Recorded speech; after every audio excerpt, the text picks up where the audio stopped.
Folks, Black Star Network is here.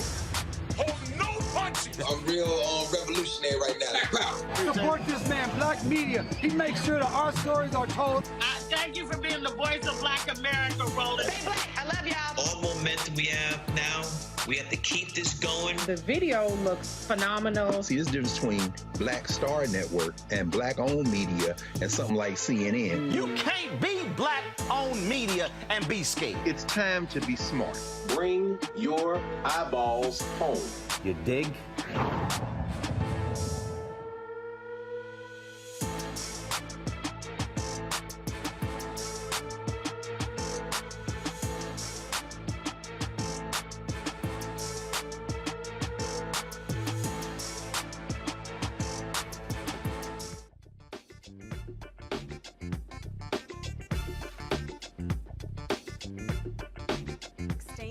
2022. I am Monique Presley, filling in for Roland Martin.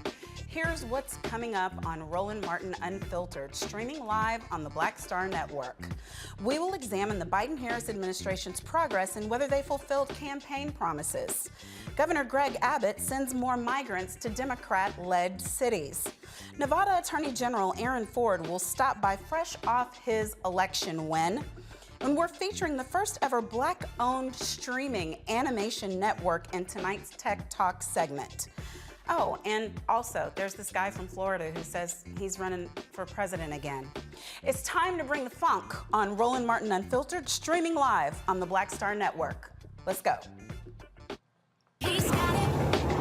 Whatever the biz, he's on it.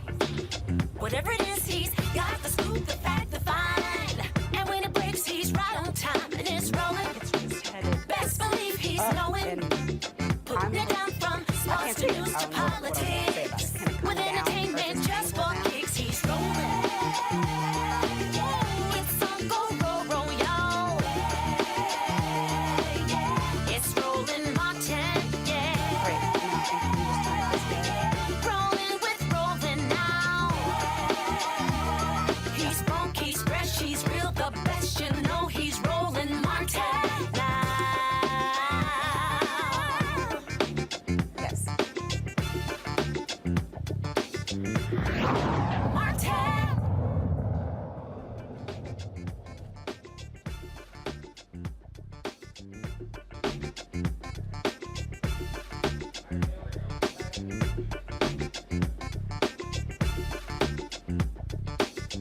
Okay, but I thought I was going to Donald Trump.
Trump says he's running for president in 2024. The twice impeached president launched the campaign 2 years after losing to President Joe Biden. In his announcement speech, Trump vowed to restore America to the ways of the past, doubled down on old grievances and conspiracy theories like the 2020 election was rigged. Trump promised the supporters that he will restore constitutional amendments limiting congressional terms and implement new voter identification standards by restricting voting to Election Day and counting only paper ballots. Joining us to discuss Trump's 2024 announcement is Pastor Shannon Wright, the CEO of Urban Engagement Initiative. Pastor Wright, welcome. Good evening. How are you? I'm well. How are you? I'm well. Okay, so was yesterday's announcement good news for you? I'm of a mindset that forward is the direction we need to go, not backward. All right, so yesterday's announcement is about a future run for presidency. So was it good news or not? I don't think so. I think that once you are president, you have been look, if I'm not even going to try to be politically correct. I feel like before you run for office, for any major office, and especially for the presidency of the United States, you need to get your house in order. And to me, any pending legal entanglements means your house is not in order. So it would be my thought and hope to take care of that first before trying to do anything else. Okay, so were you, and correct me if I'm wrong, but I thought during President Trump's administration, you were a supporter, not just a conservative or a member of the Republican Party, but a supporter of his presidency. Is that correct? So it's interesting. I liked a lot of the things that President Trump did. I just don't like a lot of the things President Trump said. I've been a lot of folks over the last couple of years. On you were a supporter of his presidency or a no? I supported him running for president in the beginning. And you supported his presidency while he was president, or was there a point at which you no longer supported it? There was a point at which I had some questions and concerns, but nothing is cut and dry or black and white. I've talked to a lot of folks on both sides of the political spectrum, and a lot of Democrats tell me, socially they're Democratic, but their money is Republican. So right, I think, but I mean, whatever it is the Democrats are doing, we're just on President Trump and the Republicans, and he right now, I believe, is still considered the head of the GOP, and you are still a member of that party, correct? I am, and I intend to be, and he is not the head of the party. The chairwoman is. But all right. So Ronna is the head of the party. That's the way that goes, yes. All right. So if that's the way that goes, then why is everyone still pledging fealty to President Trump? If she's been the head of the party in the past 2 years since he left office, then why do we see people like Kevin McCarthy going down there and kissing the ring and having meetings with him still? Why was he out stumping and supporting these candidates if he is in no position of leadership in the party as the immediate past president of the United States? Okay, so to be in the position you're in, I'm sure you understand that being a past elected does not mean that you are, as some folks call, the de facto head, but there's a chairman of both parties, so let's be clear about that. And it is also practice for former electeds to go out and try and support candidates. I'm sure you're also aware of that. So in my humble opinion, that would be why folks on both sides are out supporting candidates before Election Day.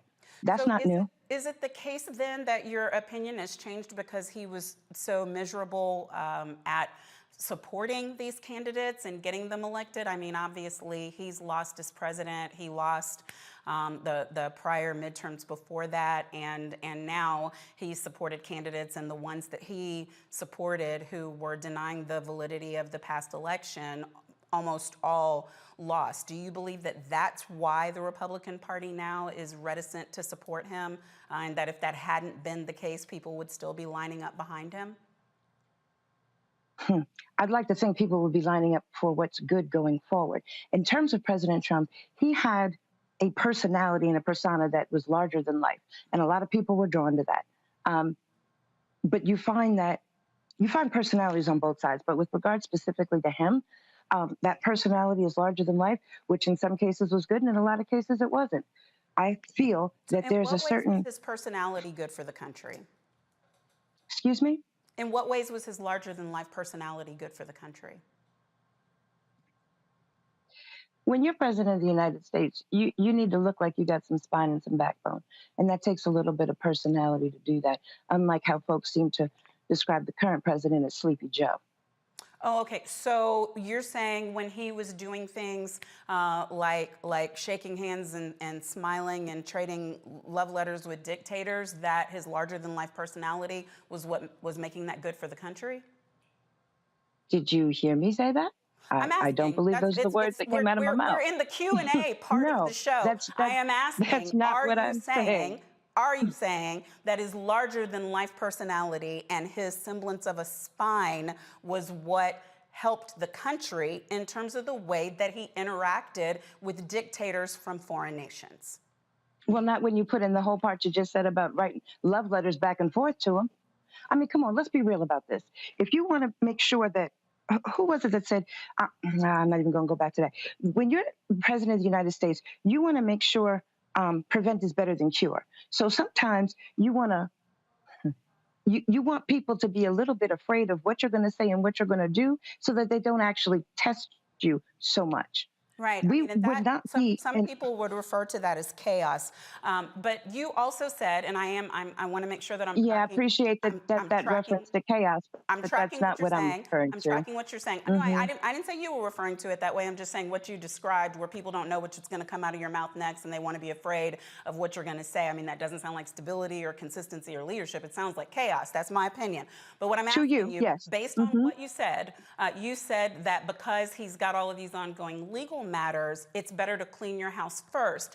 This will be my last backward-looking question. It seems to me that he had quite a few legal matters, including accusations of sexual assault and otherwise at the time that he ran the first time. And I don't believe that prevented others, nor you, from supporting him. Did it? So are you asking me a question because you don't know the answer, or you just want to have a conversation on this topic? No, I believe you. Because either way, it's fine with me. Supported him, and now because he has legal matters, you shouldn't. So I'm asking what's changed because he had legal matters when he ran the first time. I didn't say because he has legal matters. I know. Okay. I'm very capable of understanding and controlling the words that come out of my mouth. So let's not try and twist those around, first of all. Second of all, as a rule, before you run for office, you should make sure your house is in order, especially if you have legal things pending. Now, as we've seen from past presidents and other elected officials, that's not always the case. My opinion, right now, we need to be looking forward. We need to be looking at a president that understands not just the economic, but the social, and can actually move forward in a way that unites rather than divides. Right now, we have a lot of division going on. And in order for the country and the folks in the country to benefit, we need someone that can actually unify and not divide. We got enough stuff to be able to divide us. Right, and it seems like there's a good deal of division within the Republican Party. I mean, I'm watching all of these challenges. They don't know who they want the speaker to be right now. They don't know who they want as the leader of the GOP, the minority leader for the GOP. So it seems like in terms of leading the unity call, the Republicans might want to get their house in order. But it is my understanding. Well, I'll tell you what, when the Democrats can do that as well, then maybe we'll follow that lead. Right, but as far as what I'm saying, we have this one parties, president, right? I'm sorry. We've got this one president, and people voted by and large for Democrats to be back in office at a time when there was supposed to be a red wave. I mean, there wasn't even a red little tinkle tinkle. But I want to move on because we're That's funny short because on time. red wave, and I was also hearing blue tsunami, and it looked like a purple puddle. Right. Because neither party had a clear and definitive. I'm going to talk for a second, and then I'm going to give you another turn, I promise. During Trump's presidential campaign announcement, he urged his supporters to vote for Georgia's Republican candidate, Herschel Walker. We're going to listen to what he said. We're going to listen to some things that Herschel Walker said recently, and then I'll come back to you for your thoughts. Despite the outcome in the Senate, we cannot lose hope, and we must all work very hard for a gentleman and a great person named Herschel Walker, a fabulous human being who loves our country and will be a great United States Senator. Herschel Walker, get out and vote for Herschel, and he deserves it. He was an incredible athlete. He'll be an even better senator. Get out and vote for Herschel Walker. Oh, you ever watch a stupid movie late at night, hoping you're gonna get better, don't get better, but you keep watching it anyway? Because the other night I was watching this movie. I was watching this movie called Fright Night, Freak Night, or some type of night, but it was about vampires. I don't know if you know vampires are cool people, are they not? But I'm gonna tell you something that I found out.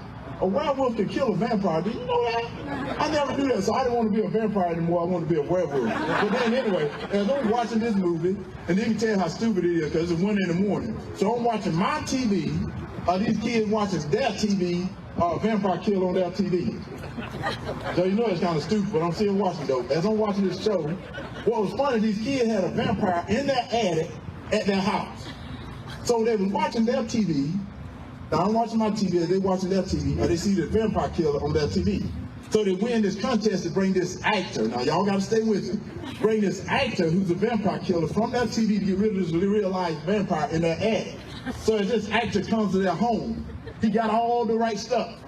He got all the right stuff because you gotta have a stake, you gotta have a thing to kill him in the heart. And he got a necklace of garlic, so that worked.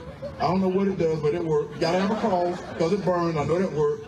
And then all of a sudden, this is what was so funny about it. As they're walking through the house, this guy got the holy water. He's blessing the house, this actor. Now he's all fake. He's blessing the house with this holy water. They walked upstairs and this vampire looking real good in this black suit. Whoa, that sounds like Senator Warnock, doesn't it? Looking all good in this black suit, floated from the ceiling. He floated from the ceiling looking good and cool. And I'm thinking, whoa, they better get out of that house. If somebody float from your ceiling, get out of that house. That's not your house. But as he floated from the ceiling, the kid jumped behind that hero. As they jumped behind that hero, the guy jumped in front of him with this holy water, threw it on the vampire's forehead. He covered his eye. And he took his hand away. He started laughing. And he said, that don't work. He took the cross and put it on the vampire's forehead. And the vampire didn't even do anything. He said, that don't work. And that's the way it is in our life. It doesn't work unless you got faith. It is time for us to have faith. You got to have faith in our fellow brother. You got to have faith in this country. You got to have faith in the elected officials. And right now, that's the reason I'm here.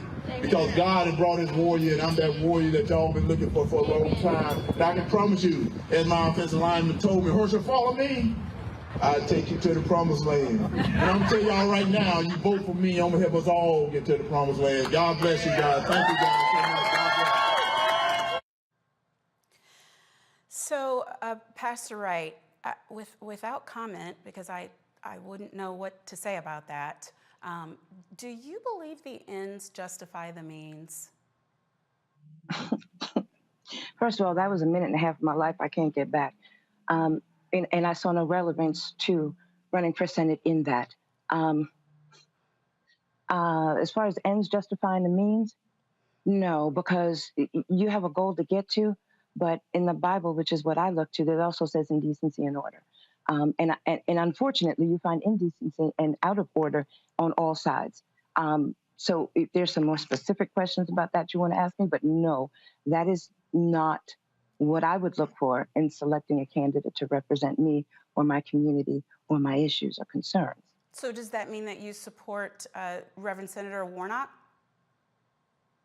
It means I don't support the other one. And I don't live in Georgia, so it's really irrelevant. Well, no, I mean, it's not irrelevant, right? Because we have people watching right now who are watching and participating with us as we have this conversation, who are capable I would prefer if there was a third better choice. They are supporting with their funds. They can support by phone banking for either candidate. They can support by going to the state and getting out and knocking doors. There are lots of ways as members of a party or just as citizens. Even youth can support a candidate, whether you get to vote or not. So that's what I'm asking you. I mean, there are only two people running, and one of them's a runner, one of them's a walker. Yes, just a random shout out to Pastor Bryant. But in the middle of it, I'm asking which one you support. I know that you are a Republican, but you obviously have issues with the one that we just heard from. So is there a C option that I'm not aware of? I don't have a horse in that race. Interesting, because one of them is going to come to the United States Senate, and then the Senate is going to do many things that affect people in this whole country. You're saying it doesn't affect you one way or the other? I don't believe those are the words that I said. I believe I don't live in Georgia was the first statement. And the second was, I don't have a horse in that race. Yeah, Very what does different that mean? than what you're saying. What does that mean to you? It means I'm not, really? Okay, I'll break it down for you a little bit further. I don't live in Georgia. I can't vote in that race. I am not in favor. I would prefer a different candidate, but it is not something I have a say or choice, especially since, back to point one, I do not live in Georgia. I do not have a horse in that race. There are other races that I am happy to support, other candidates that are closer to my home state. And I feel that as folks like to say, all politics is local. So for me, my focus in candidates in terms of who I would or would not support or did not support was here in my home state of Maryland. All right, I understand, and I think probably I disagree with you. I think any of us who are citizens in the United States have a horse in every race, or at least we should, because what happens in Georgia definitely affects what happens in Maryland, in D.C., in California, in the world, really, because so many people look to the politics of the United States. But I understand your position. And again, there's more than just... And I thank you for joining us. I thank you for being so candid with us about where you stand, and look forward to talking to you again.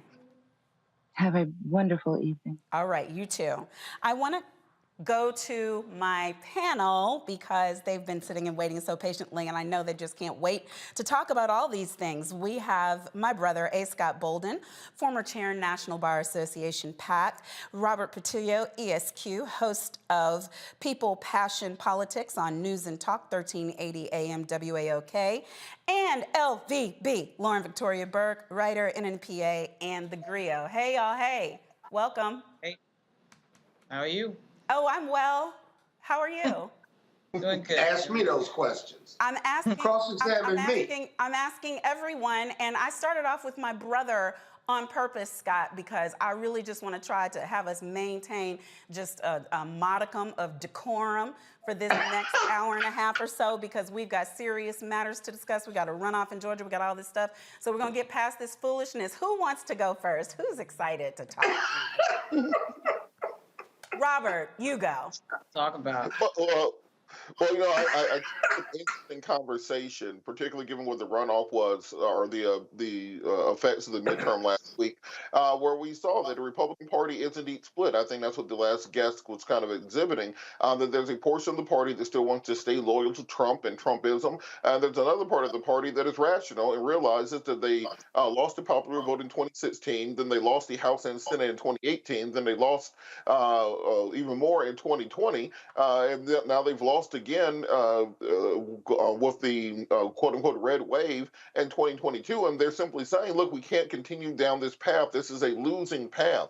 We lucked up one time, and Trump got into office, and that lasted one term, but there's another side of the Republican Party that really does believe that Trumpism is their future, and it's hard to defeat a cult. And we're seeing that in Georgia, where Herschel Walker, despite everything that he's gone through, has still not changed. And look, I put this on Twitter, and I'm going to issue my Herschel Walker challenge. I will today commit to voting for and contributing to Herschel Walker's campaign if Herschel Walker will publicly read one page of a Harry Potter book out loud with no errors. If he does that, I will vote for him. And I think that that's something that he should be able to commit to. And if you have a senator where you have to ask the question, can he read one page of a book? That showed you how far the Republican Party has fallen in recent years. And I think there's some members of the party who simply want to turn the page and move on from this because it's simply an untenable situation going forward. Trumpism only works for Trump. We see across the country it does not work for anybody else. Right. I mean, I don't even think that's fair, really, though, Robert. I mean, we had a whole president who actively confessed to his non-reading. So why the black man running for office got to read Harry Potter, Robert? Lauren, your thoughts? Yeah, I mean, let's not pretend that Herschel Walker is the first stupid person to run for office. We had in that 2010 period with the Tea Party, that's kind of really became a branding period of people running for office that weren't qualified to run for office, really talking about nothing. Most of them left in that now 12-year period. Most of them have gone, but we've got people like Madison Cawthon, we've got people like Lauren Boebert, we've got people like Marjorie Taylor Greene. So Herschel Walker is just the continuance of just sort of running this style of candidate that's only for entertainment. And when you run that at the presidential level, of course, you're going to be running that on the senatorial level and on the House level. The party, the Republican Party, I think is in the midst of obviously transforming and trying to decide whether they want to go forward with Donald Trump.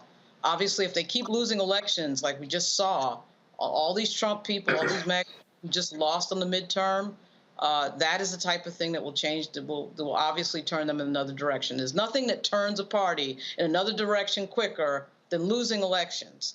And, you know, Mitch McConnell, it turns out, who was elected again today as a leader in the U.S. Senate, turns out he was right about his intuition that, you know, running terrible candidates that don't know what they're talking about is going to be a problem. It's going to catch up with the party, and it did catch up with the party. And it's more than just sort of Larry Hogan and those types of Republicans who are against Donald Trump. It's other Republicans sitting out there, and some of them represent the future of the Republican Party, like Winsome Sears, who's lieutenant governor of Virginia right now, is a Republican. Obviously, Ron DeSantis, and frankly, there were three things. But what did you think about her whole complete and very quick about face? What do you mean about face? Where was the about face? With the after the losses, you know, it's time for us to move on from Trump. And I mean, in terms of people who were actively loudly supporting, that to me was a quick about face. No, it wasn't. She was like Tim Scott. She never full-throated was into Donald Trump. I mean, they were never vocally against him in a never Trump way, but they were, you know, remember, Tim Scott ducked out on the Republican convention quietly. He didn't want to necessarily be on the record saying negative things about Donald Trump. They realize who their constituents are, particularly in places like South Carolina. But he was never some big-time Madison Cawthon style Trump fan, and nor was Winsome Sears. So these people represent the future of the party. And speaking of Virginia, I mean, there are three things that have happened now that represent Trumpism having a problem. The first one was Donald Trump losing by 7 million votes to Joe Biden. The second was Glenn Youngkin running in Virginia, total unknown, running against the former governor, Terry McAuliffe, and winning. Without the help of Donald Trump and keeping Donald Trump out of the Commonwealth of Virginia for the entire campaign. And then the third sign that Trumpism has a problem is what just happened last week, where all your Trump candidates lose and your big mouth Trump supporters, you know, Lauren Boebert's like on the edge of losing. She pulled it out. But the problem is that there's clearly a recognition among the voters, particularly your swing voters, that they're not interested in Trumpism and Donald Trump. You saw last night they had to lock the people in the room that wanted to leave early at the announcement. You know, these are the signs that the thing is on the wane. Say nothing of Fox News and New York Post bailing as well. Right. I mean, I loved, as you heard, I quoted the New York Post. I didn't credit them, but I quoted them for the Florida guy who's running for office. That was a nice headline. Any headline that leaves his name out of it is a great headline. I hear everything you're saying, Lauren. I'm just not so sure. Scott, I was reading today where people like Rick Wilson and others are warning sternly that we've been down this road where we think that the door is going to close, that the GOP is going to close the door on Trump before, and then something happens, and within somewhere between 48 to 72 hours, we see everybody backtracking and getting back in line. Are we in for that again, or is this a real turn for them? Well, that's the history. You know, Trump is a three-time loser, and he still controls 50% of the GOP vote in this country. He lost by 7 million votes, but he lost the election, but you still had millions and millions of people that voted for him. So before we start writing the obituary for Trumpism, let's remember that the Trumpism, the power of Trumpism, is not Trump or those who follow Trump in the political piece, in the political power structure of the GOP, but the voters who are slaves to his personality. And so remember this, 95 to 99% of every Republican in the House and Senate voted with Donald Trump despite criticism, voted with him when he was in office for 4 years. And so I'm not going to listen to the rhetoric from the GOP about Donald Trump, including when he led the seditionists or the protesters to attack the Capitol. And we saw GOP leaders saying enough was enough and denounced him, and turned around a week or two later and would not vote to impeach him. And so I'm going to watch what the GOP does, not so much what they say. And the rest of us ought to watch too, because I'd count Donald Trump down, but I wouldn't count him out yet until we see political movements, if you will, not political statements.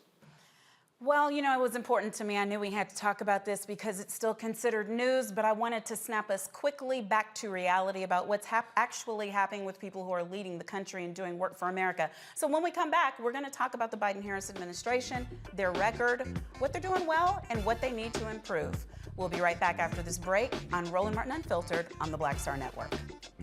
On the next Get Wealthy with me, Deborah Owens, America's Wealth Coach, we talk about the principles of mindset, strategy, and execution. This week, we're adding a fourth, faith. You're going to hear from a mother and daughter duo who are helping thousands of Black women build wealth, all through their faith. You are more than you can ever imagine. Not just obtaining things to show that, but seeing yourself. Making your faith work for you. That's right here on Get Wealthy, only on Black Star Network. Pull up a chair, take your seat. The Black Tape with me, Dr. Greg Carr, here on the Black Star Network. Every week, we'll take a deeper dive into the world we're living in. Join the conversation only on the Black Star Network. Hey, yo, peace, world. What's going on? It's the Love King of R&B, Raheem Devon. Hey, I'm Cupid, the maker of the Cupid Shuffle and the Wham Dance. What's going on? This is Tobias Trevelyan. And if you're ready, you are listening to and you are watching Roland Martin Unfiltered.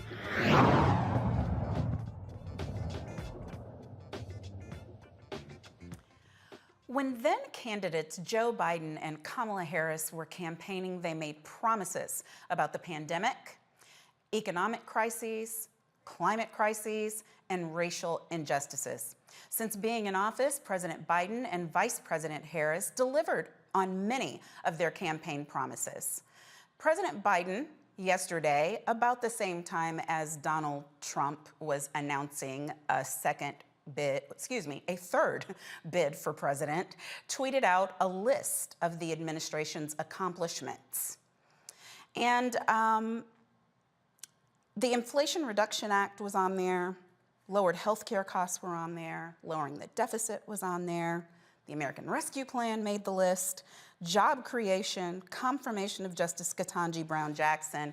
I think there are probably like a conservative estimate of 500 things that were on that list. And in addition to that, they released a series of tweets about the record of the Biden-Harris administration that connect to a link, a part of the website that lists in detail the things that have been done. And I would urge anybody to go to whitehouse.gov and look for the Biden-Harris administration record so that at least when you say they haven't done anything, you've got some information to either confirm or deny your thoughts on that matter. Lauren, did you have a chance to look at any of what came out yesterday? What were your thoughts?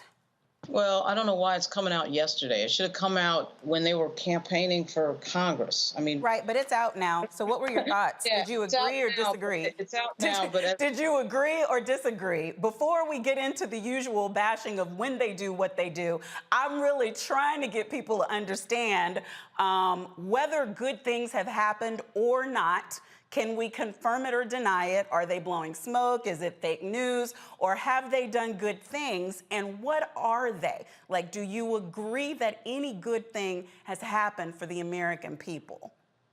Yeah, so the American Rescue Plan, the reduction in poverty, which was a record reduction in poverty, okay, and the student loan forgiveness, those three things alone were massive. So one then has to ask the question, and not do White House comms, because I'm not here to do White House comms, okay? I'm here to tell you that all of that— I'm talking about news, Lauren. I'm asking you about news. I'm not asking you to do White House comms. You're not PR. I'm asking about news, because my critique, which is why I do an entire program called Make It Make Sense, and you've been on there, is that we never actually tell people what is happening. good, bad, or indifferent before we slide into the why it should have been sooner, why it should have been later, why it needs to be more. I love analysis and commentary. Lord knows I do. But I sometimes watch the programming and I'm like, okay, but what's the Inflation Reduction Act? And I don't know that we have to be White House comms to report the news, do we? Well, I'll say this.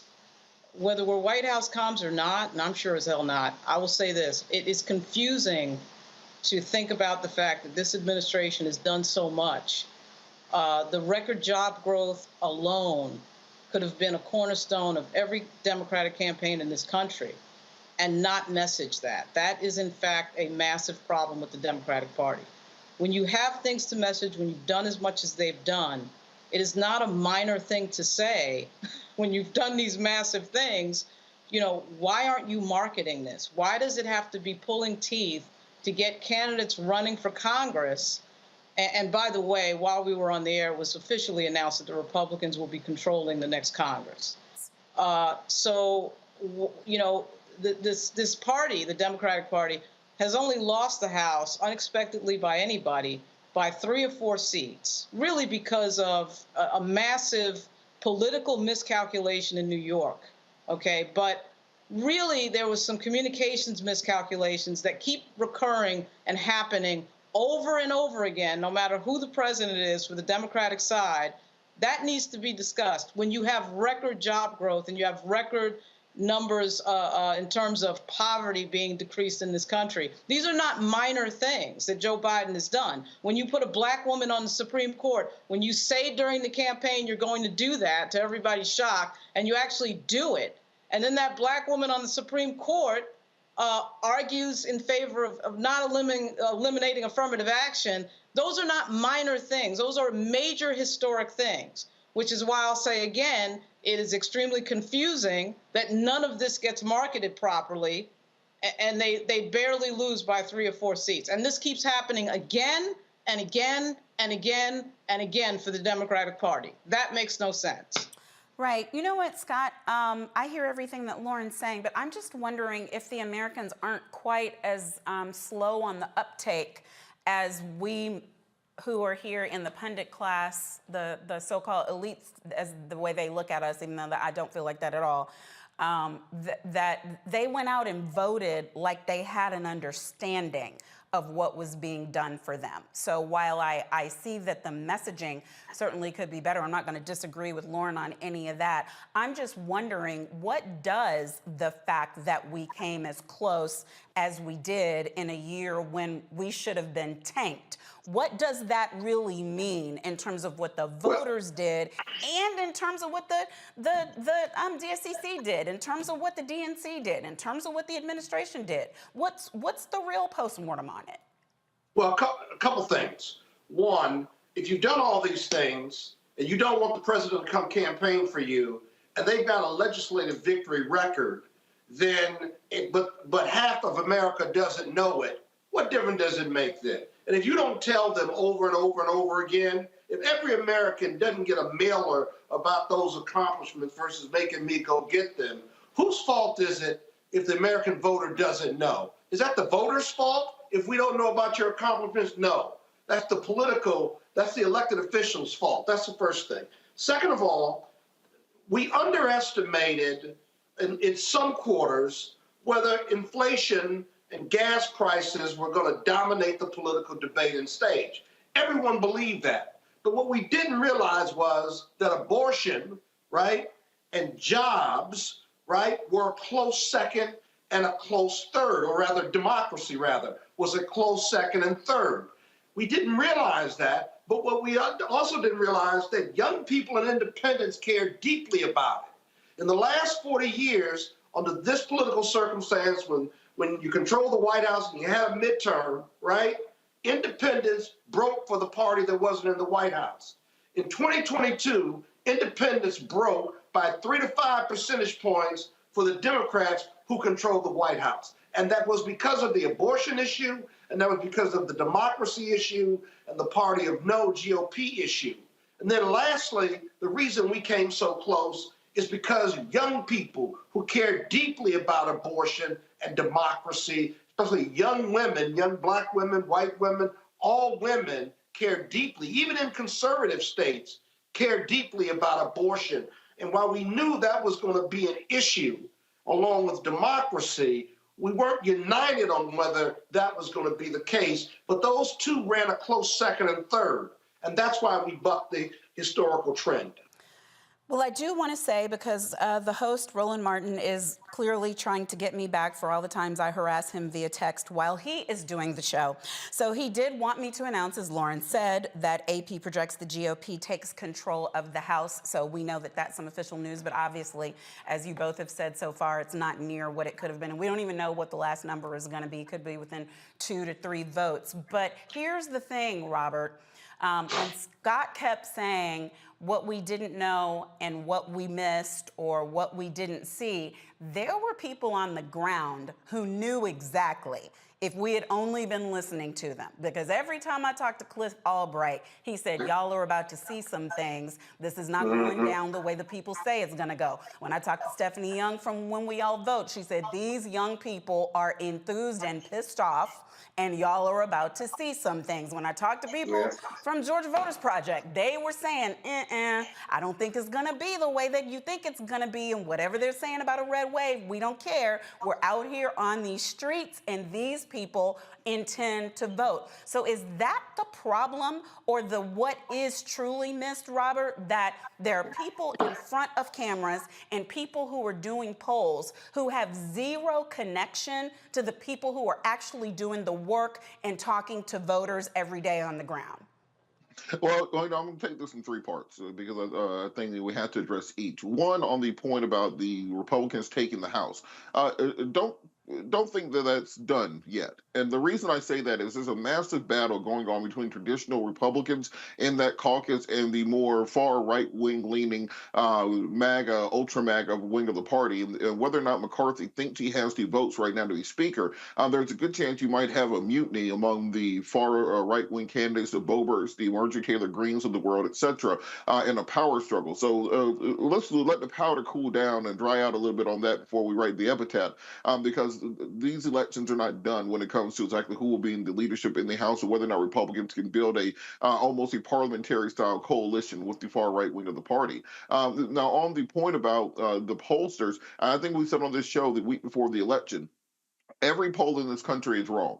The reason is that the methodology is antiquated. One, they normally call people between 6 and 8 o'clock in the evening. Who's answering the phone there? It's going to be older white people. They call you on your landline phone normally, not on cell phones. So therefore, it's going to skew older and therefore have different results and not pick up on what happens with millennials and Gen Zers. Also, they go by your voting records. When you go into Vote Builder, they show, did you vote in the dog catcher election in 2013? If you're one of those stable voters who votes every election, you become a super voter. And those are the people who they end up polling, which of course skews itself to people who are socioeconomically higher in the market. So it's not going to capture new voters, not going to capture transplant voters, not going to capture Gen Z voters, etc. So this is why we knew that those numbers were not going to be correct on the ground. But the way that you counter that as a political party is making sure that you're actually investing in the grassroots. One thing that we have seen throughout this election cycle, and probably what cost them this majority in the House of Representatives, is the fact that they were not reaching out and giving money to grassroots groups. They could have been paying Monique to go to Ohio and talk to black women voters. You have a large pool. You have a mastery of the information. They could be paying Lauren to go to Oregon and campaign for the Democratic governor there. But instead, they spend so much money on these white consultants groups. Did not spend money, because when they discuss the numbers, they say that they spent more on ground game and on grassroots organizations than they have in recent history. Better don't mean good. I mean, they spent close to $1 billion this campaign, and you had grassroots groups going around Georgia, doing fish fries and shaking hats and begging money to go knock on doors and get T-shirts for volunteers. You can run these commercials into the ground. After your first round of commercials, once you do name identification, everything else is just burning money. And we have to start addressing the fact that this money is not getting to the groups that actually need it. They're actually doing the work on the ground. And that's why you see that Stacey Abrams got fewer votes in 2022 than she got in 2018, because of the nature of how exactly you are spending that money and what groups you are investing in, you should have a Democratic member of Congress on this show damn near every night of the week, or some elected official. But because they do not respect Black organizations and Black media and do not spend their dollars there the way they're supposed to, you can't be mad when you don't get the results they want on Election Day. Okay, well, yeah. I mean, I know, good, better, best. But I'm looking at better and aiming for best. Maybe I'm just feeling optimistic with the little red sprinkling. But there was one more thing that the administration did at the time that Donald Trump was announcing his third, and I do believe failed, bid for the White House. And I like when they have some rapid response. So if we could, on our way to the break, if you guys say it's okay, play the clip that was released about how Donald Trump has failed America. Nobody has ever done what we've done in the last 4 years. Their entire economic plan, tax cuts for the rich and corporations. And record-breaking unemployment. The worst jobs report on record. Trump is the only modern president to leave office with fewer jobs than when he took office. The Trump administration formally asking the Supreme Court to overturn the Affordable Care Act. This could leave up to 23 million Americans without coverage. I hope that they end. It'll be so good if they end. You also had people that were very fine people on both sides. Do you believe in punishment for abortion, yes or no? There has to be some form of punishment. For the woman? Yeah, there has to be some form. And if I win, we will treat those people from January 6th fairly. And if it requires pardons, we will give them pardons.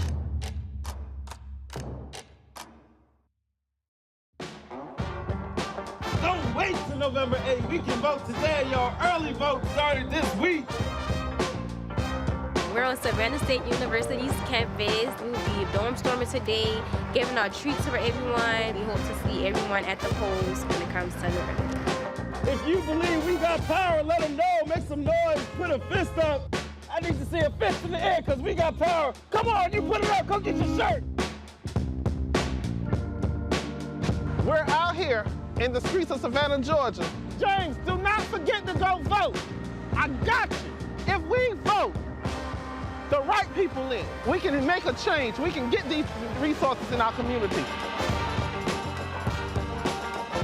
I am a woman, and it is important that we have the say-so of what we want to do with our bodies. We're concentrating on entrepreneurism, providing young people with resources and training that they need in order to change their trajectories. We want Black down. Democracy is on the ballot. Voting rights is on the ballot. Voting suppression is on the ballot. I am most passionate about those three combined because they all impact each other. Savannah is my home. I care about my community, and I care about representation in my community.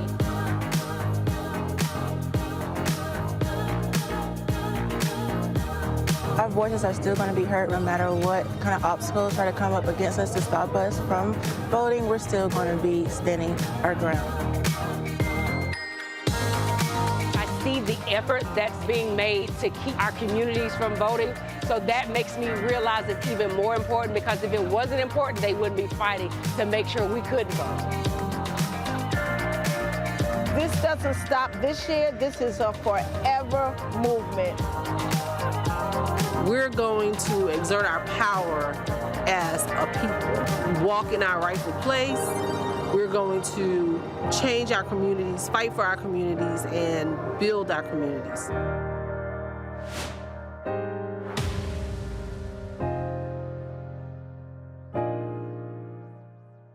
Hey, I'm Donnie Simpson. What's up? I'm Lance Gross, and you're watching Roland Martin Unfiltered.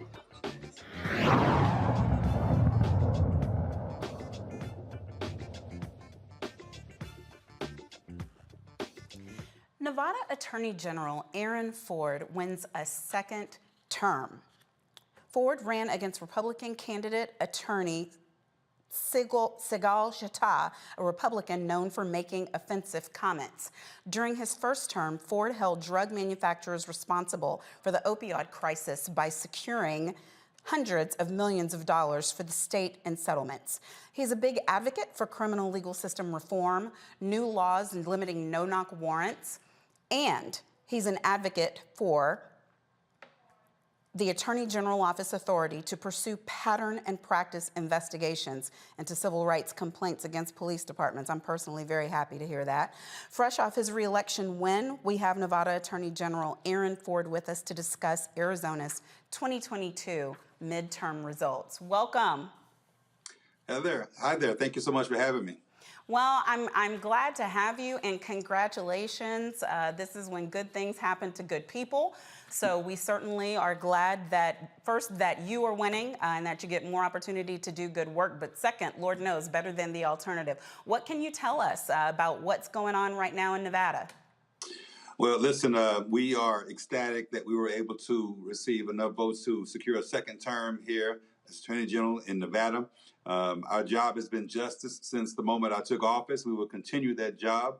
We were happy to see that Nevadans rejected the person running against me who was woefully unqualified to be Attorney General and certainly wouldn't be one who would have represented the entirety of the Nevada family. So here in Nevada, we feel great and we're ready to get back to work. What things are you looking forward to being able to accomplish this term? Well, it's interesting, right? Because I just mentioned two words that I think are very indicative of what it is that we're going to focus on. I mentioned family, the Nevada family, which I've defined broadly to say that you could have been in Nevada for 3 generations or 3 weeks. You're part of the Nevada family. You could be married with 2.5 kids or a single parent with 3 kids. You're part of the Nevada family. You could be gay or straight. You're part of the Nevada family. You could be black, white, Indian, or Haitian. If you're living in Nevada, you're part of the Nevada family. And what we do is we focus on justice to protect the Nevada family, every form of justice you can think about, whether it's criminal justice, economic justice, environmental justice, gender justice, racial justice, reproductive justice, all those forms of justice we focus on. And so we will continue doing that work. That has resonated with the people here in our state. And again, I'm delighted to be the one who's pursuing justice on behalf of the Nevada family. What is it that people who are outside of Nevada can do to support, especially some of the initiatives that I obviously, coming out of the legal field, am excited to hear you pushing, whether it's pattern and practice type lawsuits or other things that relate to reform in the criminal justice arena? Well, continue to speak up. At the end of the day, we get to certain positions sometimes and we think that we can't champion the issues that got us there. And I think it's a great disservice to the positions. And so we all have a position, whether it's a citizen or a resident of a particular state, whether it's an elected official. You have an opportunity to speak up and speak out on important issues. The pattern and practice investigation you're talking about, that particular piece of legislation arose out of the George Floyd murder. I championed that bill in the state legislature. I got it passed unanimously. We got it signed on the 1-year anniversary of George Floyd's murder. And we now have a tool in our toolbox to be able to hold police departments accountable when they are violating the law and engaging in unconstitutional or unlawful policing. Comparably, we passed a bill that limits the use of no-knock warrants. I also sponsored that bill in the aftermath of Breonna Taylor's killing. And we were able to get that done unanimously. And so what I would say to those who want to support the efforts here in Nevada is to speak up in your own states relative to these issues as well and hold your elected officials accountable and ensure that they're pursuing these same types of items. Well, I have 2 super smart members of the National Bar Association who are on the panel tonight and a super smart reporter who is also on the panel, and I want to give them an opportunity for a question. Robert, do you have a question for AG Ford? Absolutely. Mr. AG Ford, thank you so much for everything you've worked on.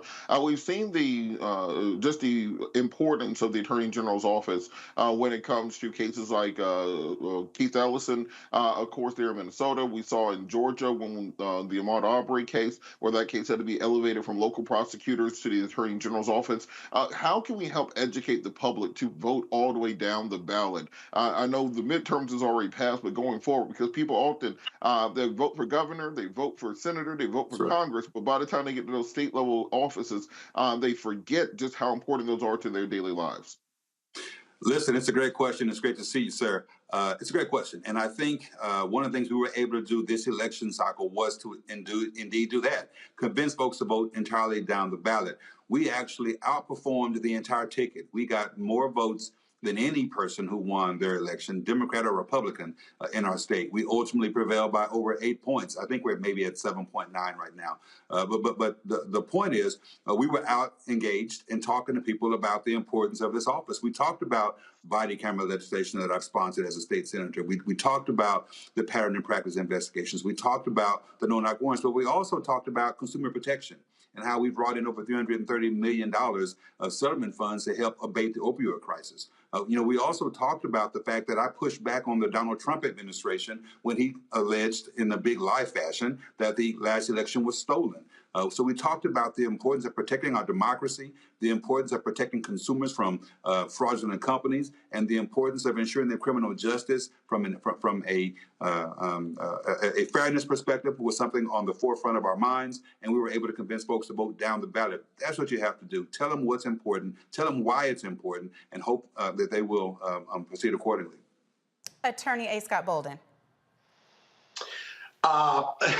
AG Ford, great seeing you. Full disclosure, I gave to your campaign. You're a great Kappa man. If Roland was here, he'd hate that fact, but you are a Kappa man, and we're so very proud of you. But let me say this to you. Let me ask you this. You had 13 Republicans endorse your candidacy in this most recent election. What does that mean to you, and what does that tell you about the body electorate in Nevada and kind of the politics there in connection to your candidacy, your reelection effort? Well, Noop, always great to see you.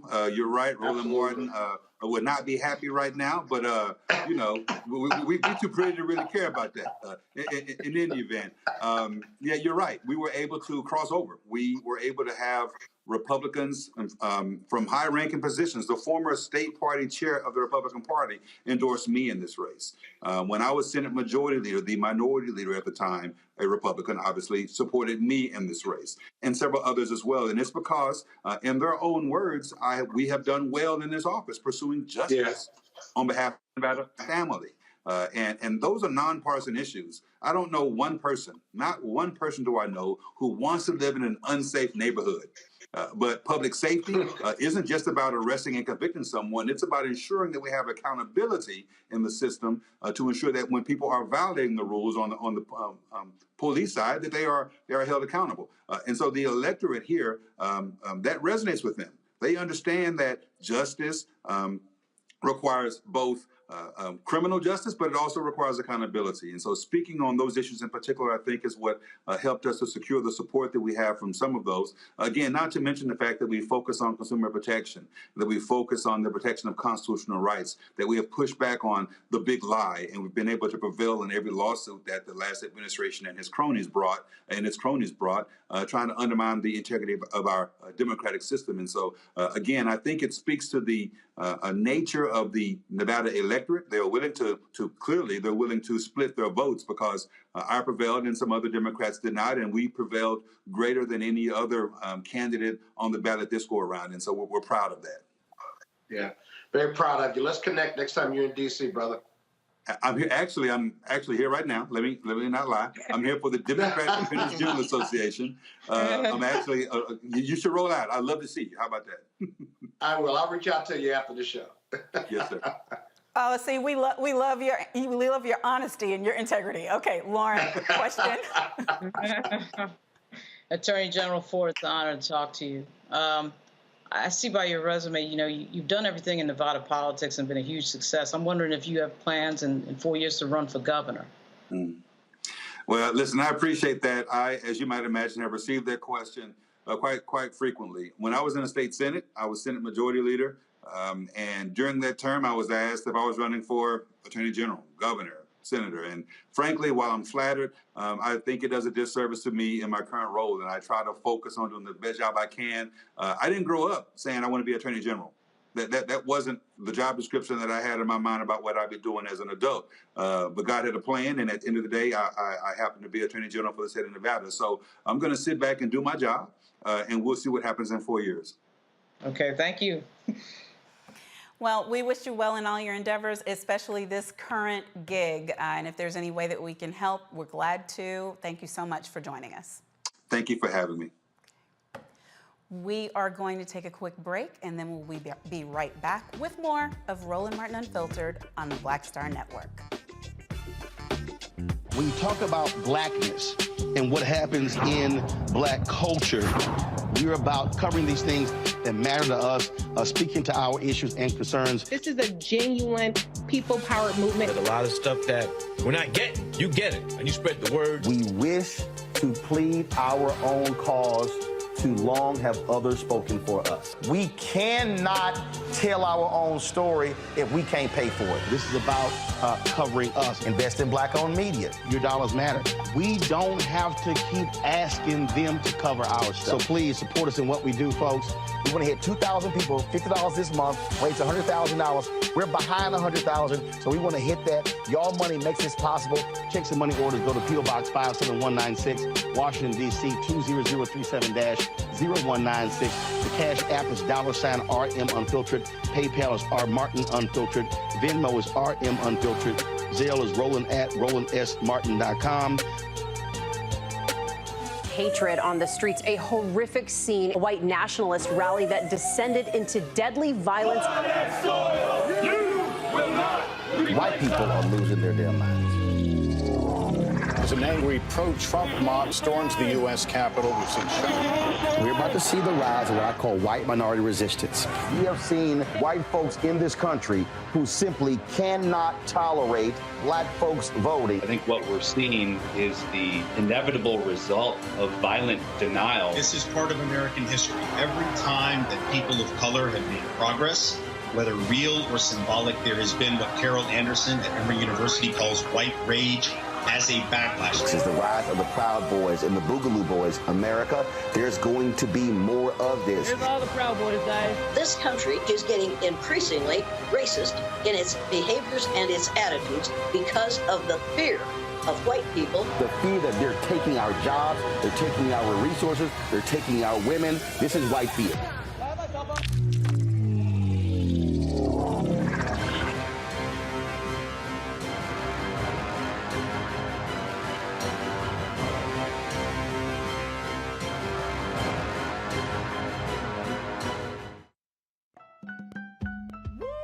We're all impacted by the culture, whether we know it or not. From politics to music and entertainment, it's a huge part of our lives, and we're going to talk about it every day right here on The Culture with me, Faraji Muhammad, only on the Black Star Network. Hi, I'm Israel Houghton with Israel, a New Breed. What's up, what's up? I'm Dr. Ricky Dillard, the choir master. Hey, yo, peace, world. What's going on? It's the Love King of R&B, Raheem Devon, and you're watching Roland Martin Unfiltered.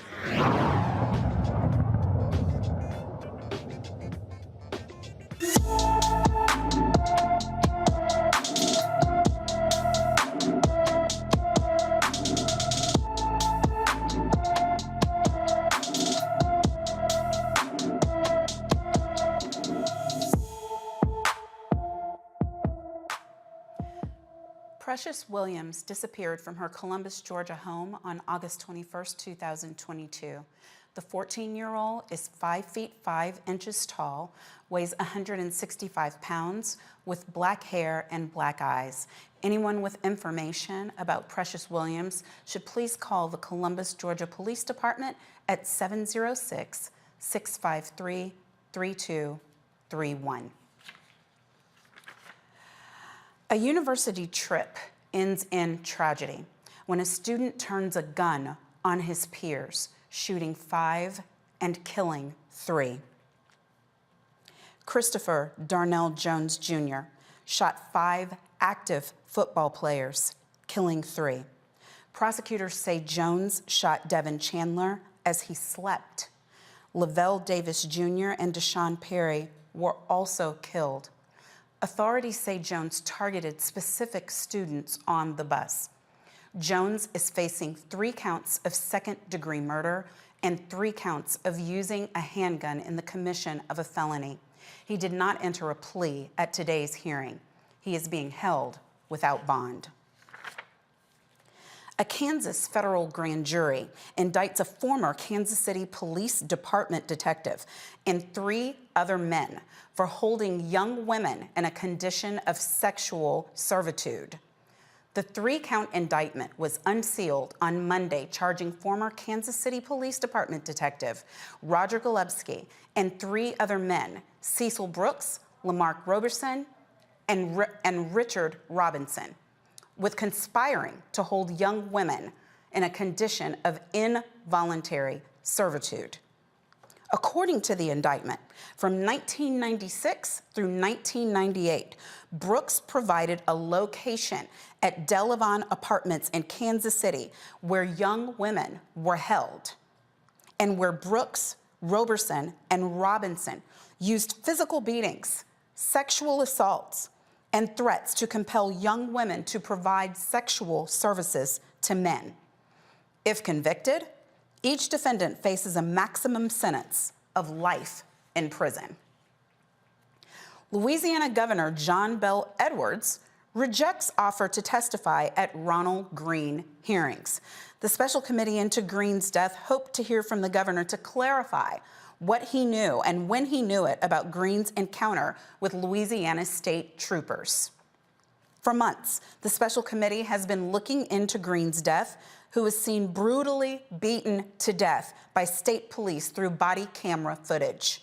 Leaked texts allege Governor Edwards knew about the encounter hours after it occurred, but remained silent.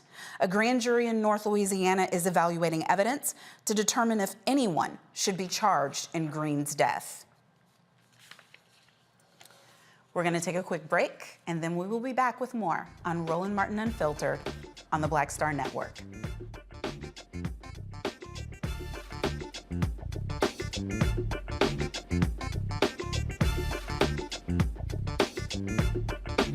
On the streets, a horrific scene, a white nationalist rally that descended into deadly violence.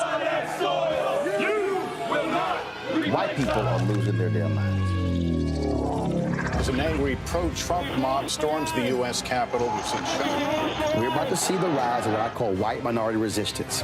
We have seen white folks in this country who simply cannot tolerate black folks voting. I think what we're seeing is the inevitable result of violent denial. This is part of American history. Every time that people of color have made progress, whether real or symbolic, there has been what Carol Anderson at Emory University calls white rage as a backlash. This is the rise of the Proud Boys and the Boogaloo Boys. America, there's going to be more of this. Here's all the Proud Boys, guys. This country is getting increasingly racist in its behaviors and its attitudes because of the fear of white people. The fear that they're taking our jobs, they're taking our resources, they're taking our women. This is white fear.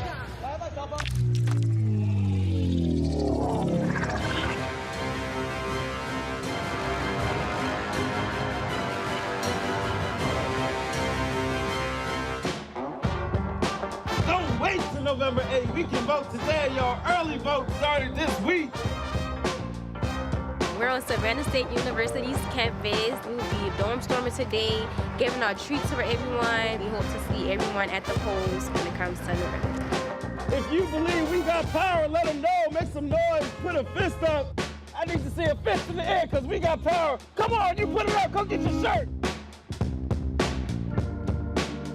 We're out here in the streets of Savannah, Georgia. James, do not forget to go vote. I got you. If we vote the right people in, we can make a change. We can get these resources in our community.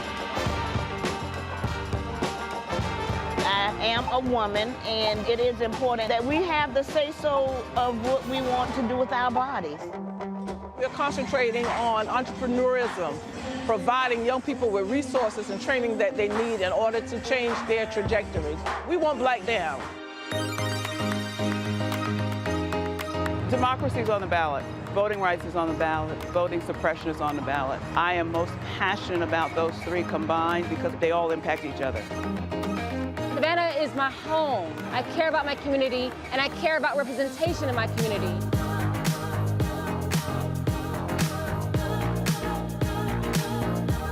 Our voices are still going to be heard no matter what kind of obstacles try to come up against us to stop us from voting. We're still going to be standing our ground.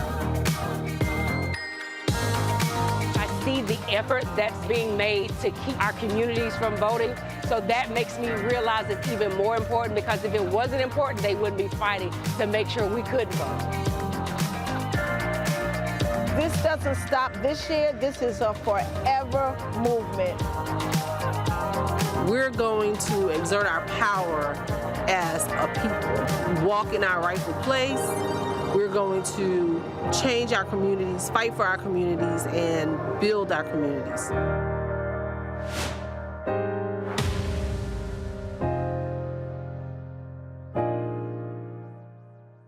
Hi, I'm Israel Houghton with Israel, a New Breed. What's up, what's up? I'm Dr. Ricky Dillard, the choir master. Hey, yo, peace, world. What's going on? It's the Love King of R&B, Raheem Devon, and you're watching Roland Martin, Unfiltered.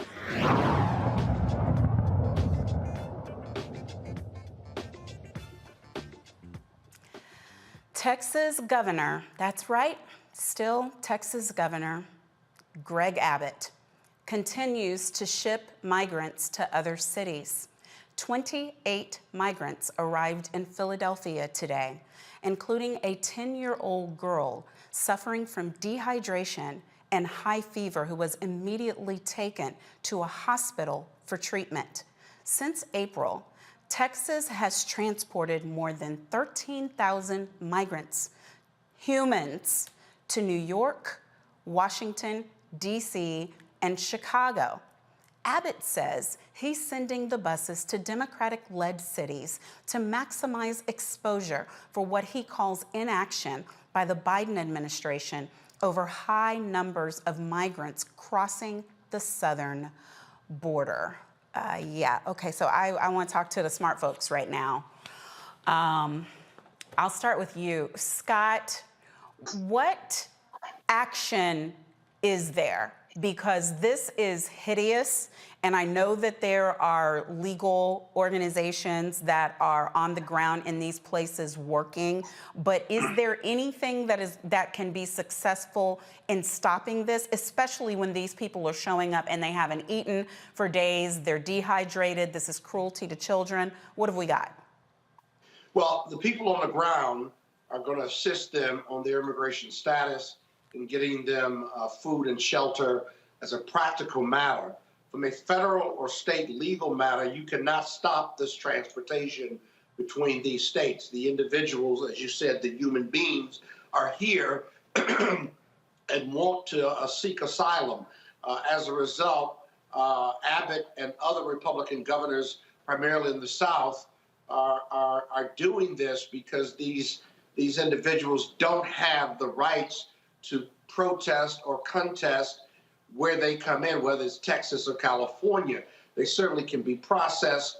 Their documents that are taken from them most of the time should be given back to them on the immigration laws, but that's hardly ever the case. Many of them are traveling without documents now, but from a legal standpoint, you can't block their transportation.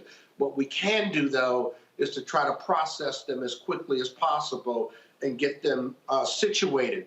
That's not going to happen quickly. The system is broken. It's not a Democratic or Republican issue. It is a humanitarian issue. And it doesn't matter whether you build a wall, whether you make great speeches at the border, whether you go down and investigate. We need more immigration judges. We need more immigration personnel to process them. Because think about it. They want what we have in this country, which is essentially the American dream. It may not be perfect for them, but they're running from gang violence, from starvation, from lack of economic opportunity, and are coming here because they seek a better life. Remember, all of us, except African Americans, are immigrants in this country. We're the only group that was forced to come here in chains and slavery. And so as a result, this may be a political ploy, but the best things the mayors of D.C. and New York can do is provide shelter, expedite their paperwork. Many of them are providing classrooms, and they're in school, in public schools, if you will. And it is a burden without the proper coordination between Abbott and Texas and the Democratic cities and the Democratic mayors. I think the New York mayor said it best. He says, listen, if you're going to send them, let's coordinate it. It's not good because you're not helping their situation. You're helping your budget, but let's coordinate when they come, how they come, and how we can all support them as new entrants into this city, into these cities, and give them a pathway towards citizenship. Right, which ultimately would be awesome. But the cruelty is the point. So the coordinating would be human, it would be rational, it would be humane. Right. That's not the point. Robert, do you agree with Scott? Because what I want to know is, what if this child who showed up dehydrated and in need of medical care had died? Was there no cause of action? Is it because she has an adult there who has consented to this travel and then consented, therefore, to the mistreatment? I don't know if she was denied food or denied water or why she was dehydrated and needed the care. So are there no human rights laws, no international laws that are available? And then second, I'm giving you two parts. What now is going to happen in light of the court decision with respect to what we can and cannot do with these people who are seeking asylum? Well, to answer it in two parts, of course, there's international laws that govern this. We see this over in Europe right now, where they have a very similar migrant, what they call problem, from either the Slavic nations and also from Northern Africa, where Italy is refusing to take in ships of individuals from Northern Africa, forcing them to port in France and Spain, because you have similar semi-fascist governments that exist there who want to maintain racial purity, which is really what this is all about. This has nothing to do with immigration. This was a bunch of Norwegians pouring across the southern border. You wouldn't see this. They wouldn't view this as a problem. The fact that it is black and brown people coming across the border is why it's an issue. If President Biden wants to handle this, there's a couple things in play. We already have a solution. It's the same comprehensive immigration reform bill that was brought before Trump in 2018 that Trump walked away from at the last minute, which is very similar to the bill in 2015, the Schumer compromise that was brought to President Biden, where Ted Cruz and the Republicans walked away at the last minute, was very similar to the 2013 bill, all of which provided for security at the border, for a pathway to citizenship, to deal with the dreamers and make permanent residents for DACAs. But Republicans like to campaign on this issue more than they actually like doing anything about it. It's a great campaign issue for them. But if you actually fix the problem, then they have to find something else to talk about. I think President Biden should do a very unorthodox step here if he actually wants to solve this once and for all, which is do exactly what Republicans have accused him of doing: open the border. Simply say that if you come across this border seeking asylum, unilaterally, through the power of the Department of Immigration and Naturalization in this country, will grant you full citizenship to the United States or permanent status to stay here. And then dare Republicans to try to make this a political issue, because once those people are able to claim permanent status in the United States of America, now they can apply for jobs. Now they can actually enter society. We don't have enough immigration judges right now to process the close to 15 million illegal immigrants who are here in this country, so we can't find a solution, cannot find a compromise. Give them legal status so they can actually work and function in society, come out of the shadows, and fill many of these positions that are needed to be filled in the United States of America. We also have a population issue in this country. White folks ain't having kids. We see what this has done to Japan, what it's done to China with a growing population. We need the new younger generation coming in from Central, South, and South America, as well as the Caribbean. Open the border, give them permanent status, and then take the chess piece off the board. Don't allow Republicans to continue campaigning on it if they're not going to do anything about it. Well, I believe that more needs to be done, and I'm not seeing necessarily the people who I would hope would step up on these issues, and I think that it's difficult, especially within our own communities and in the Black communities, for us to say that we want the support of the entire country and we want the support of all factions if we aren't really, really stepping up and giving that same support. So I would like to see more. I frankly would like to do more. It's my home state and it's disgusting, but I'm not gonna come to Lauren about this. I'm gonna talk to her about something else because I have breaking news. Representative Karen Bass has just become the first woman elected mayor of Los Angeles, defeating billionaire developer Rick Caruso, who waged the most expensive campaign in the city's history. Congratulations, Mayor-elect Bass. Lauren, your thoughts?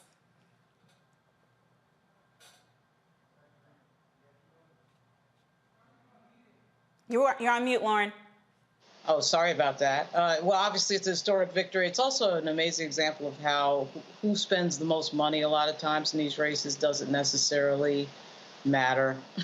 You know, Caruso spent a lot more money than Bass, and Bass won. So this is one of the many races that we've been sort of sitting around looking at and waiting to see the results of, and so many of these races have come in late. And the Bass came out on top, I think was sort of known a few days ago when they had all the votes coming in from Los Angeles, and she'd been 30,000 ahead. But before that, it was really even, and actually Caruso was ahead for most of it. So it is obviously a historic victory for her. Yeah, and to me, it's a as you said, the people always think that the more money you can just pour money, but it looks like they were spending good money after bad on this race. 6-term Congresswoman, former local and state official, so she obviously was a known entity, and that ended up mattering in Los Angeles. But to me, it also matters because, you know, Scott, some people sat down on her. First of all, she was given a hard time for making this decision, and people were telling her she couldn't win. But then as it was happening, people really were sitting on their hands, and I think they're going to live to regret that. Well, she's got to make them pay for it now. How sweet it is. To the victor, to the victor goes the spoils. I mean, that's what politics is all about. But I think there's another message in this, that Los Angeles is one of the most diverse cities, one of the most challenged cities in the U.S. with their homeless issue, and they are probably the most diversified city in the country. And this African-American woman, this seasoned politician, was able to build a coalition of black, brown, white, yellow, and others, right, to build a coalition to win. Not just black people voting for her, or not just Latinos voting for her opponent, but a coalition. And it's really a celebration of diversity of the city, but also a celebration of her commitment and community service and her leadership. Now the real work begins. Can she build that and keep that coalition? But more importantly, can she make Los Angeles a better place for all of them? She'll need a lot of help. And certainly Roland, you and I and others on the panel need to be very supportive of her, because what happens in LA matters to us in D.C. and Maryland and Virginia and elsewhere. It really does. And she's a terrific lady, a terrific leader, and I celebrate her victory with her from D.C. And I gotta say, there are people who are gonna be big mad about it, but when the first woman to do something also is a black woman, I get extra joy out of it. That's sexist. That's sexist. Trend. It makes black men feel like we're under attack. That's sexist. A trend. We're going to take a break right now because Scott needs one. And when we come back, we will have more winning with black women, more joy, more politics, more news, etc., so on. Roland Martin Unfiltered on the Black Star Network. Be right back. On the next A Balanced Life with me, Dr. Jackie, we meet Ricky Fairley. She was given a death sentence by her doctor 11 years ago. But for Ricky, giving up was not an option. She declared war on her disease, turned her entire life upside down, and won the battle. I know that God left me here to do this work. And when you talk about faith, faith is what got me through. I mean, I had to relinquish my faith and give my life to God and say, okay, God, what have you got for me? And He gave me my purpose. And that's why I'm here. Her amazing story of strength, balance, and survival here on A Balanced Life with Dr. Jackie on Black Star Network. When you talk about blackness and what happens in black culture, we're about covering these things that matter to us, speaking to our issues and concerns. This is a genuine people-powered movement. There's a lot of stuff that we're not getting. You get it, and you spread the word. We wish to plead our own cause. Too long have others spoken for us. We cannot tell our own story if we can't pay for it. This is about covering us. Invest in black-owned media. Your dollars matter. We don't have to keep asking them to cover our stuff. So please support us in what we do, folks. We want to hit 2,000 people, $50 this month, raise $100,000. We're behind 100,000, so we want to hit that. Y'all money makes this possible. Check some money orders. Go to P.O. Box 57196, Washington, D.C. 20037-0196. The Cash App is $RM Unfiltered. PayPal is R Martin Unfiltered. Venmo is RM Unfiltered. Zelle is Roland at RolandSMartin.com. I want me to do something crazy, but I don't know what to do. I'd rather just sit here Hi, this is Cheryl Lee Ralph, and you are watching Roland Martin, Unfiltered. I mean, could it be any other way? Really? It's Roland Martin.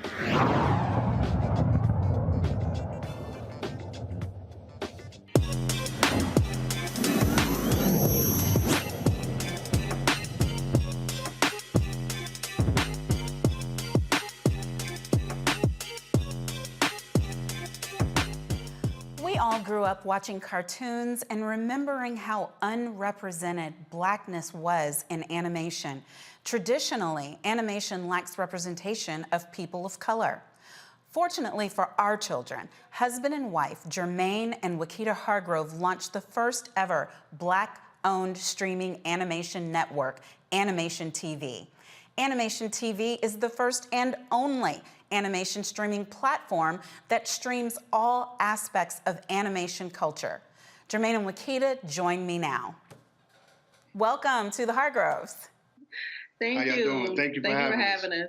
Well, congratulations. Obviously, what you are doing is so vitally important. And any time that our children can see themselves represented, it matters. But also in the tech space, in the animation space, this matters. Can you just tell us a little bit about what you do and how you ended up doing it? Well, what we do is we do animation. We are developers, storytellers. We have our own platform. We have our own IPs. And how we ended up doing it was I come from the music business, and I wanted to make the transition from the music business into entertainment, which is animation. And I was diagnosed with diabetes while I was making the transition. So my blood glucose levels was at 1100. I almost died. I ended up in ICU for 5 days. And I said, if I get out of this, I'm going to do something that's going to help people bring awareness to diabetes, but I want to use animation because I want to make a cool factor of bringing awareness to health. And that's how the animation, our first IP came about over 15 years ago. And so how is it going now? Since you've started, have you recognized any competition in the field, and would you welcome it? I'll let you answer that.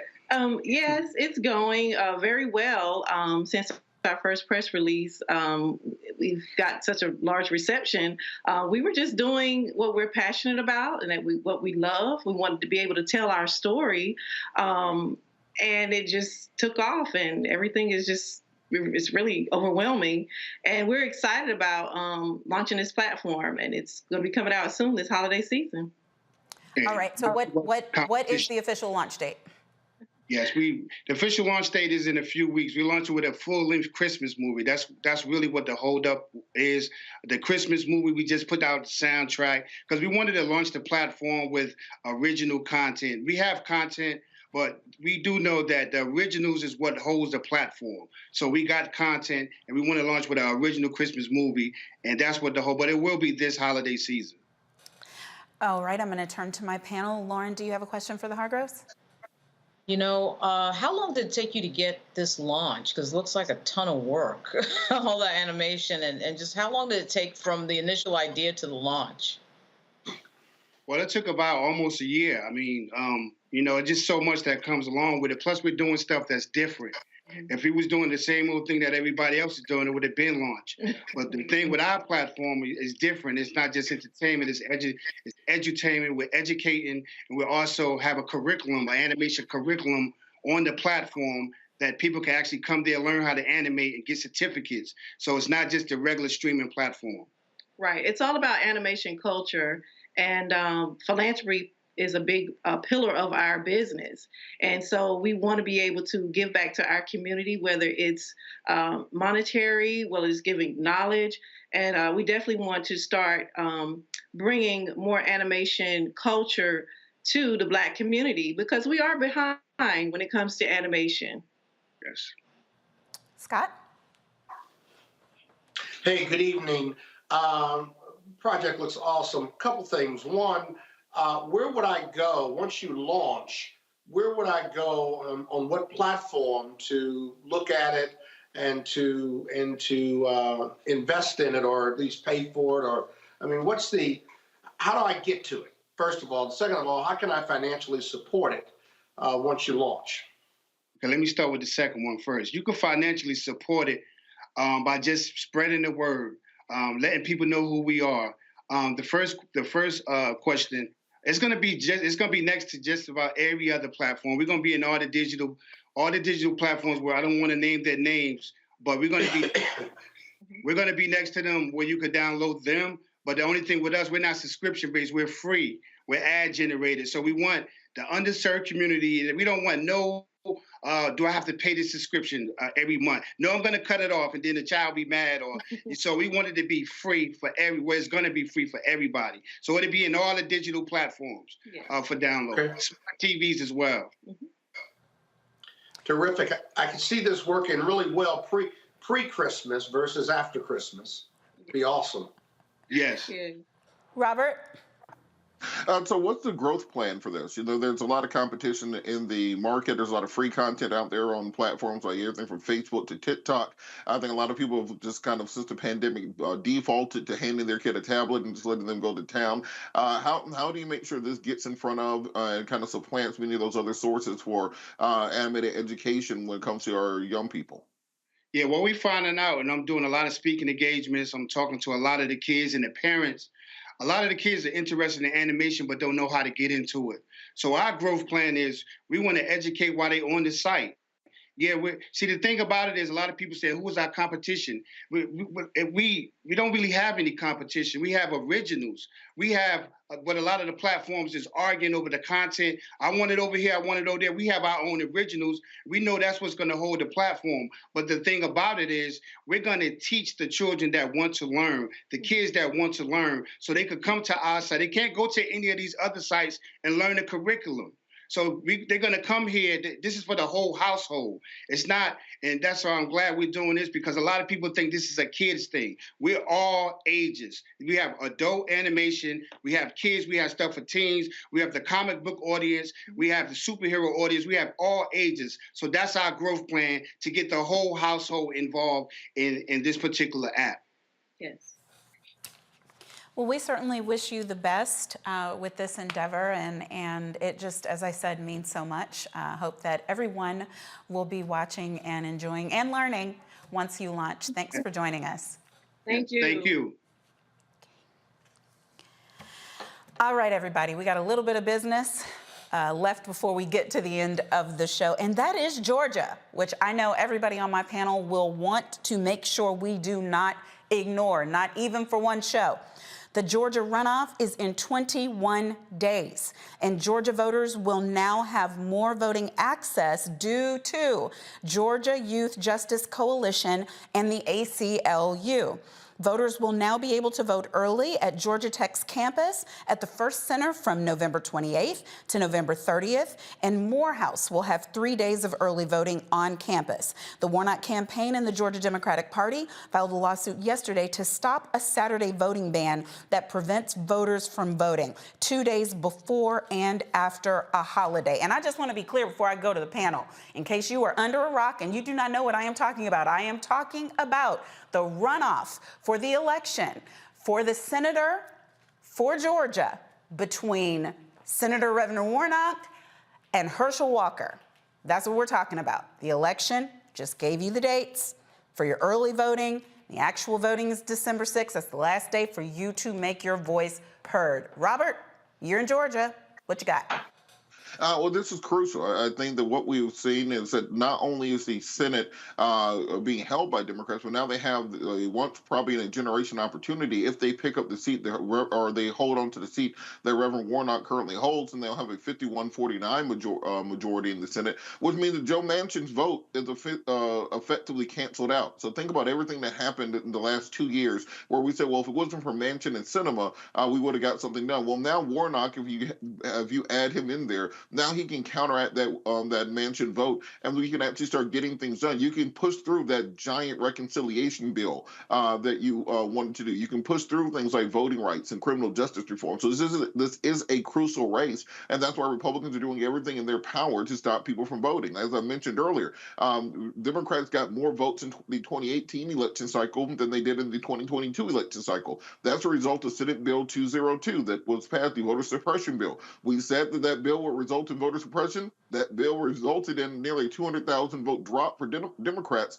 in this election cycle. And indeed, up and down the ballot on the Democratic side of the aisle, from Stacey Abrams on down to agricultural commissioner, almost every seat was lost by 200,000 votes by Democrats. So it's crucial that people turn out in massive numbers, vote early, as they say in Chicago, vote often, get everyone you can to the polls, because the fate of the Senate and the fate of the country indeed is on the line with just this one individualized seat. Okay, and you know I want everybody to vote, but I got a schoolhouse rock type follow-up question. You were saying these things can be pushed through. Are you saying that because they have already passed the House in the prior House and they only need to pass the Senate?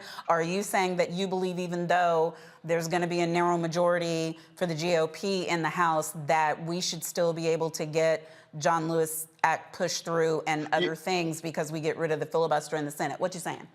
What I'm saying is that because of the nature of the Republican majority in the House of Representatives being so narrow, and we already know that many Republicans are not going to unify because they're part of the MAGA wing of the party. We know there's a lot of centrist Republicans who are in very tight districts coming up who will need to vote alongside Democrats to get legislation passed. So I think that given the nature of that, Kevin McCarthy and many Republican leadership are going to have to actually get things done for those vulnerable Republicans going up for reelection in 2024. So I think you'll get things passed through the House, and once they're passed the House, you can actually get them through in the Senate this time, as opposed to one or two people being able to be a roadblock. I think Biden will have a far more pliable House of Representatives than we probably have seen a president have since Obama's first term.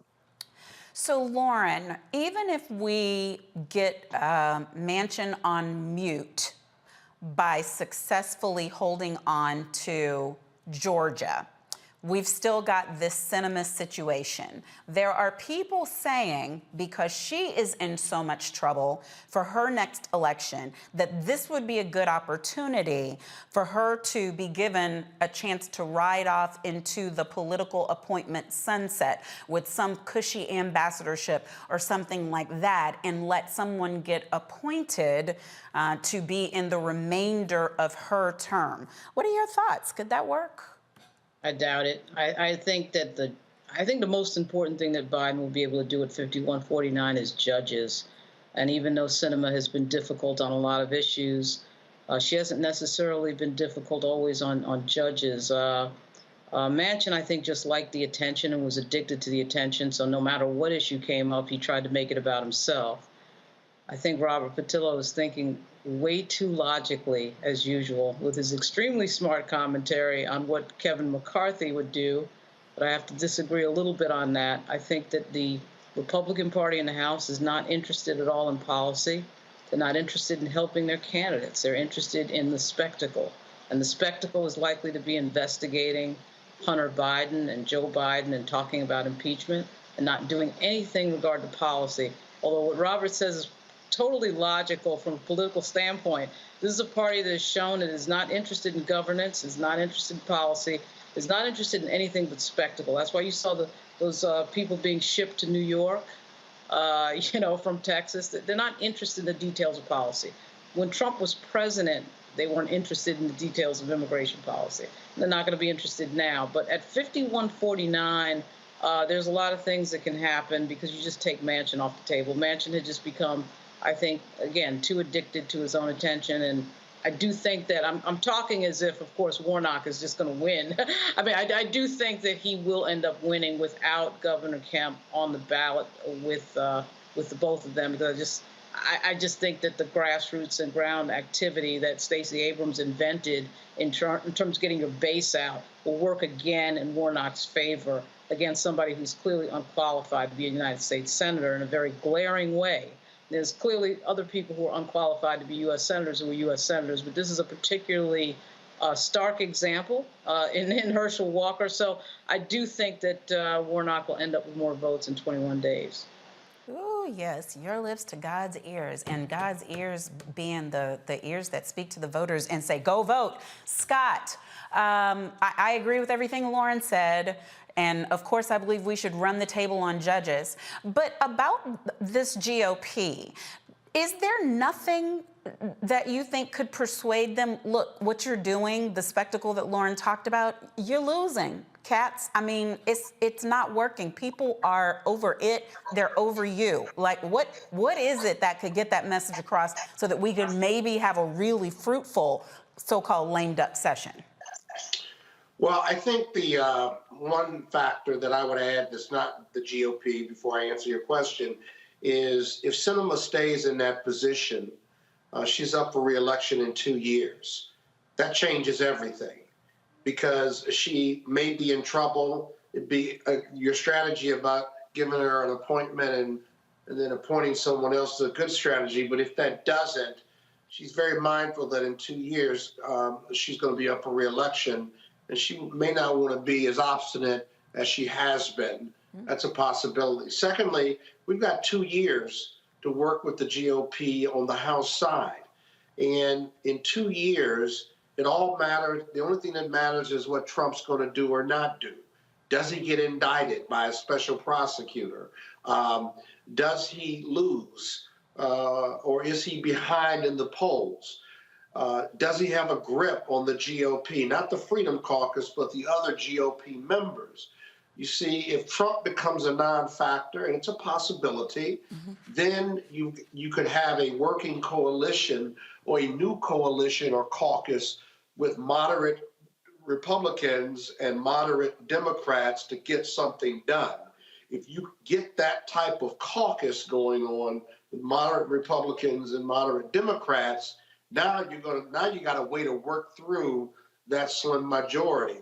And then lastly, who's going to have the most leverage in the House? Is it going to be moderate Republicans or the Freedom Caucus members? And they're going to jockey and fight early on for some early wins or obstructionist wins to determine which one of those groups is going to be the hardest to leverage.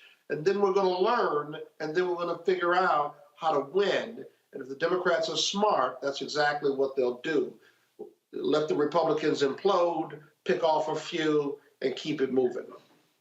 Well, see, Scott, because you're my brother and because Roland is not here, I'm giving you the last word. It'll never happen again. Yes, you. Oh, that was yeah. it. You got the last word. No, and see, there it is. That's your last word. But our final story of the night, and I'm not going to call it sad news because when you're 113, it can't be sad, but we have lost viral sensation and beloved centenarian Virginia McLaurin. She passed away on Monday at 113 years of age after spending, I've lost what she was spending, after spending several days in hospice care. But McLaurin was a longtime DC resident, and she was born in 1909 to sharecroppers in South Carolina. She moved to DC in 1939 after her husband died. McLaurin became a community advocate as she volunteered at DC schools through mentoring and tutoring. She was a devoted foster parent and tenant leader.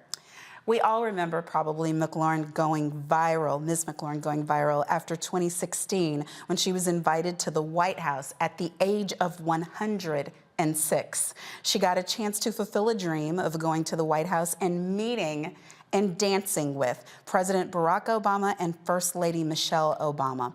Ms. McLaurin told the Washington Post that meeting the President and First Lady was the joy of her entire life and that she could die smiling now. And what I'm going to take from that is we have to celebrate when we win. And she got to experience something she never thought she would. And what did she do with that opportunity? She brought all her joy into it and danced. So we have some things to dance about tonight. I'm dancing about Karen Bass. I'm dancing about us being on the brink of democracy and democracy winning and the voters winning. That's what happened this election. And that's all I have for tonight. Roland Martin will be right back with you tomorrow. But if you want to see me tomorrow, you can on Make It Make Sense with Monique Presley on IG Live, noon Eastern, Monday through Friday. That's all. Thank you for joining us on Roland Martin Unfiltered on the Black Star Network. Bye-bye.